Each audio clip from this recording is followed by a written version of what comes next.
আপনার যে সমস্ত সামাজিক যোগাযোগ মাধ্যমগুলো আছে, ইনস্টাগ্রাম সহ সব জায়গায় যান, এত বেশি দ্রুত খানিকক্ষণের মধ্যে নেগেটিভ হোক আর পজিটিভ হোক সবকিছু ছড়িয়ে পড়ে। ইদানিংকালে আপনারা লক্ষ্য করেছেন, আমাদের সবাই জানা আছে গ্রামে গঞ্জে আরো বেশি আমরা সচেতন বিদায় AI সম্পর্কে, AI সম্পর্কে আমাদের খুব বেশি ধারণা। কোনটা AI, কোনটা ডিপফেক, এটা আমরা বুঝে যাচ্ছি। উনি থাকবেন কি থাকবেন না ওনার কর্মের উপর নির্ভর করবে, ওনার প্রকাশনের উপর নির্ভর করবে, ওনার কার্যক্রমের উপর নির্ভর করবে।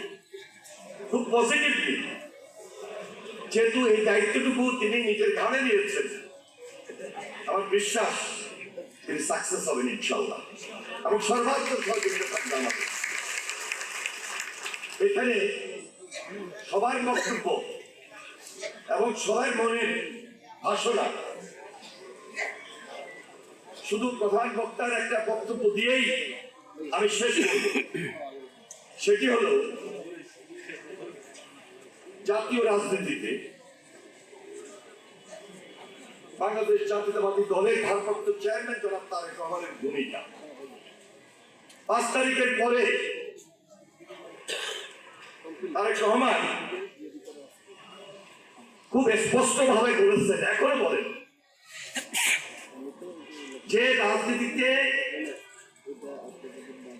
রাজনৈতিক দল এবং রাজনৈতিক দলের নেতৃত্বে একটা গুণগত পরিবর্তন এই দেশের মানুষ খুব বেশি প্রত্যাশা করে আমাদের কাছে। যার কারণে ওই যে কার্টুনটা তারেক রহমানের ছিল, এই কার্টুনটাকে যারা পোস্ট করেছে এক্স হ্যান্ডেলে, তিনি তখন এটাকে রিটুইট করেছেন। তার মানে তারেক রহমান মনে করছেন যে এই দেশের বর্তমান প্রেক্ষাপটে 5 তারিখের পর রাজনীতিতে যে গুণগত পরিবর্তন, তার নেতৃত্বে সেই পরিবর্তনটা তিনি শুরু করেছেন এবং তিনি চ্যালেঞ্জ হিসাবে গ্রহণ করে আমাদের সামনে, আমাদের দলের নেতা কর্মীদের সামনে, কর্মীদের সামনে বারবার বলছেন এবং এই অভিজ্ঞতা অথবা এই উদাহরণটা তিনি আমাদের সামনে নিয়ে এসেছেন। এবং এটা খুব ওপেন ছিল, এটা খুব পরিষ্কারভাবে ছিল। আপনারা যদি সামাজিক যোগাযোগ মাধ্যমে যান, এটার কমেন্টসও পাবেন এবং কার্টুনটিও পাবেন, এবং রিটুইটে এটা ওনাকে ব্যঙ্গ করেই কিন্তু এই কার্টুনটা প্রকাশ করা হয়েছিল। তাহলে বুঝতে হবে যে আমাদের মধ্যে একটা পরিবর্তন খুব বেশি প্রয়োজন। আর এখন এই মুহূর্তে দেশে ইলেকট্রনিক্স মিডিয়া, প্রিন্ট মিডিয়া ছেড়ে সোশ্যাল মিডিয়া হলো সবচেয়ে বেশি ফর্ম। আপনি ইউটিউবে যান, আপনি ফেসবুকে যান, আপনি অন্যান্য এক্স হ্যান্ডেল সহ, এখন তো টুইটার নাই, আপনার যে সমস্ত সামাজিক যোগাযোগ মাধ্যমগুলো আছে, ইনস্টাগ্রাম সহ সব জায়গায় যান, এত বেশি দ্রুত খানিকক্ষণের মধ্যে নেগেটিভ হোক আর পজিটিভ হোক সবকিছু ছড়িয়ে পড়ে। ইদানিংকালে আপনারা লক্ষ্য করেছেন, আমাদের সবাই জানা আছে গ্রামে গঞ্জে আরো বেশি আমরা সচেতন বিদায় AI সম্পর্কে আমাদের খুব বেশি ধারণা। কোনটা AI, কোনটা ডিপফেক, এটা আমরা বুঝে যাচ্ছি।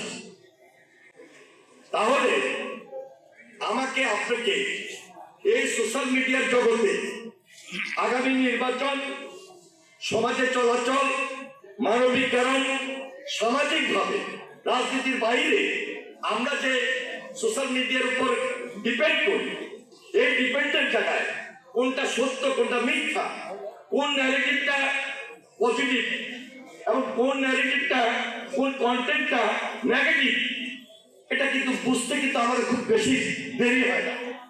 এরপরও এই সমাজে আমাদেরকে খুব পজিটিভলি আগানোর জন্য দেখতে হবে যে ন্যারেটিভের জায়গা কোনটা ফলস এবং ফেক, তাহলে কাউন্টার ন্যারেটিভ তৈরি করে আমার অবস্থানটাকে, সমাজের ব্যবস্থাটাকে, সমাজের আয়নাঘরটাকে, সমাজের আয়নাটাকে, সমাজ ব্যবস্থাটাকে কিভাবে সাজাবো, আমার মনে হয় একটি ছোট্ট বাচ্চা আমার চেয়ে বেশি জানে এবং বুঝে। তাহলে আমি একটা রাজনীতিবিদ এবং আমি যে বয়স, এই বয়সে 7-এ পড়ে, 8-এ পড়ে, 9-এ পড়ে, 10-এ পড়ে, তার চেয়ে বেশি সামাজিক যোগাযোগ মাধ্যমের সঙ্গে আমি অত পরিচিত না। তবে এতটুকু আমি বুঝি যে আমাকে খুব সতর্ক থাকতে, খুব অ্যালার্ট থাকতে হবে। আমি যদি সতর্ক না থাকি, আমি যদি সজাগ না থাকি, একটু ভুলের জন্য আমার বড় ধরনের ভুল হয়ে যাবে এবং মিনিটে, সেকেন্ডে সেটা সারা পৃথিবীতে চলে যাবে এবং আমার যে রাজনৈতিক ভবিষ্যৎ আমি ছেড়ে পড়ে যাব। এই জন্য প্রত্যেকটা ব্যাপারে আমরা যারা রাজনীতি করি, রাজনীতির বাহিরেও তাদের সহযোগিতা দিই।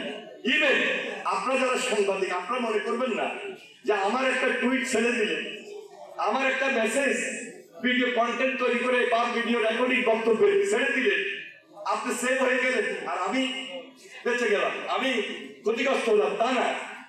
আপনার পিছনে, আপনার পাশেও এই কাজটা করার জন্য খুব বেশিক্ষণ কেউ লাগবে না, কারণ সবার হাতে স্মার্টফোনটা আছে, সবাই বুঝি। এই জন্য বলছি এই প্রজন্ম যত বেশি বুঝে হয়তো আমি বুঝি না, কিন্তু এখন এই মুহূর্তে যারা এই দেশের নেতৃত্ব দিতে চায়, যারা আমরা এই দেশে রাজনীতি করি, মানুষকে আশ্বস্ত করি, এই আশ্বস্তের জায়গা, এই বিশ্বাসের জায়গায়, এই আস্থার জায়গায় আমাকে খুব সতর্ক উচ্চারণ করতে হবে। কথা যেটা বলবো, কাজ সেটা করবো। মাইকে শুধু বলে গেলাম, চাপাবাজি করে গেলাম, কাজের মধ্যে সেটা ফুটিয়ে তুললাম না, কর্মের মধ্যে সেটা করলাম না, তাহলে এই রাজনীতিবিদ, এই সম্পাদক, এই প্রকাশক তাহলে ডাবল স্ট্যান্ডার্ড হয়ে যাবে, মানুষ সেটাকে আবার ঘৃণার চোখে দেখবে। আমি যেন সেই দিকে না যাই, এই পরামর্শটুকু আমার এই পত্রিকার মালিকরা আজকে দিতে চাই।